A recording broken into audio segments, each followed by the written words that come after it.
Welcome to Simha vlogs. ఇవాళ మా ఇంట్లో స్పెషల్ అండి. మా హస్బెండ్ బర్త్డే ఉంది, అందుకని నేను డబుల్ కా మీఠా చేద్దాం అనుకున్నాను. డబుల్ కా మీఠా కోసం ప్యాకెట్స్ అని చూస్తే దొరకలేవండి.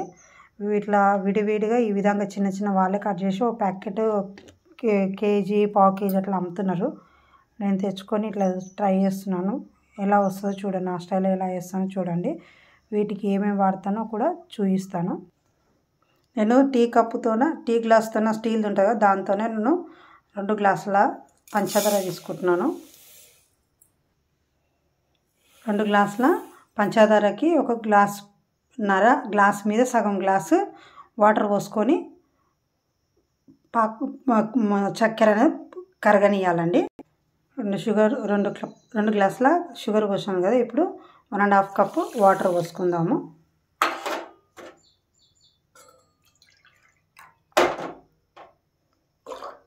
ఇదిగోండి, ఇలా పోసాను కదా. ఇప్పుడు దీన్ని స్టవ్ మీద పెట్టి ఆ చక్కెర మొత్తం కరిగేంత వరకు వెయిట్ చేయాలి. స్టవ్ హై ఫ్లేమ్లో పెట్టినానండి. కొంచెం వాటర్ అనేది హీట్ ఎక్కిన తర్వాత అప్పుడు మీడియం ఫ్లేమ్లో పెట్టేసి చక్కెర అంతా కరగబెట్టుకోవాలి. షుగరు 50% కరిగిందండి, 50 పైన కరిగింది. ఇప్పుడు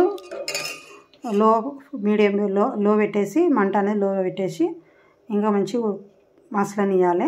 అంతలోపు నేను 5 ఇలాచీలు తీసుకున్నాను. 5 ఇలాచీలు తీసుకొని దీన్ని దంచి పెట్టుకుంటాను వేడి పౌడర్ లాగా.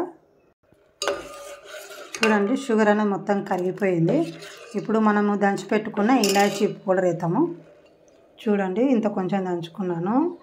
ఇది ఇప్పుడు వేసేసి మసాలా పెట్టుకోవాలి. ఇది ఫ్లేవర్ కోసం వేసుకుంటున్నాను. వేసుకుంటే ఫ్లేవర్ బాగుంటుంది, అందుకోసం వేసాను. ఇది తీగపాకం అవసరం లేదండి, జస్ట్ చేతికి అంటుకుంటే మనకు జిగట కనిపిస్తే పాకం అయినట్టే, పాకము రెడీ అయినట్టు అండి. చేతికి అంటుకుంటే కొంచెం జిగట ఉంది, అంతే చాలండి. మరి ఎక్కువ వేసి కూడా అంత బాగుండదు. డబుల్ కా మీఠాకి ఇట్లానే వేయాలి. ఈ బంద్ చేసినండి అప్పుడే. ఇప్పుడు ఈ గిన్నె బాండి పెట్టుకున్నాను డబుల్ కా మీఠా వేయించుకోవడానికి. డబుల్ కా మీఠాకు వేయించుకోవడానికి నేను ఆయిల్ యూజ్ చేయను, నెయ్యి యూజ్ చేస్తానండి. ఇదిగోండి, నెయ్యి వేసాను, కరుగుతుందండి. నెయ్యిలో వేయించితే టేస్ట్ బాగుంటుందని నేను వేయించుకుంటున్నాను. పాకము చల్లారకుండా ఈ క్యాప్ పెట్టి కవర్ చేస్తున్నాను. నెయ్యి కూడా కరిగిందండి. ఇది వేడెక్కిన తర్వాత అప్పుడు బ్రెడ్ అనేది వేయించుకుందాం. నెయ్యి కాలిందండి, ఒక బ్రెడ్ ముక్క వేసాను. ఇట్లా వెనకకి ముందర కన్నా మంచి కలర్ బ్రౌన్ కలర్ వచ్చేంత వరకు, గోల్డెన్ బ్రౌన్ వచ్చేంత వరకు వేయించుకోవాలి. అప్పుడు పాకంలో వేసేసుకోవాలండి. చూడండి, ఇట్లా నిదానంగా. నేను పొయ్యి అనేది మీడియం కాకుండా హైలో కాకుండా సిమ్లో పెట్టి చేస్తున్నాను. నేను లో ఫ్లేమ్లో పెట్టి వేసమవుతుందంటే ఇది బ్రెడ్ ముక్క లోపలికి నెయ్యి కూడా పీల్చుకొని టేస్ట్ బాగుంటుంది. అందుకోసం నేను లో ఫ్లేమ్ మీద పెట్టి చేస్తున్నాను.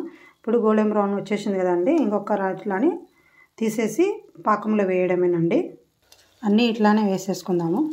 పాకము వేడి ఉన్నప్పుడు వేసుకోవాలండి, అప్పుడైతేనే డబుల్ కా మీఠా పీల్చుకుంటుంది.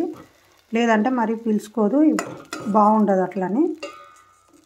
అంతేనండి. ఇది ఒక హాఫ్ అన్ అవర్ అట్లా ఉంచేసి సర్వ్ చేసుకొని తినొచ్చండి, బాగుంటుంది టేస్ట్. ఇలా ఒకటి విడివిడిగా ఉన్నాయి కదండి, ఇట్లా ఉల్టా మంచిగా అప్పుడు కాలినాయి కదా. మళ్ళీ ఇటుపక్క ఏమంటారు, ఇది పాకం అనేది పీల్చుకోవాలి కదా, అందుకోసమని ఇట్లా తిప్పేస్తున్నానండి. అది ఒక హాఫ్ అన్ అవర్ ఉంచేసి సర్వ్ చేసుకొని తినడమేనండి. వేడి తినాలనిపించకుంటే చల్లగైనా కూడా బాగుంటుంది టేస్ట్. నెయ్యిలో వేయించినాం కదా, బాగుంటుందండి టేస్ట్. ఒకసారి ట్రై చేసి ఎలా ఉందో చూడండి, కామెంట్ చేయండి, షేర్ చేయండి, సబ్స్క్రైబ్ చేసుకోండి. థ్యాంక్ యూ అండి వీడియోని చూసినందుకు.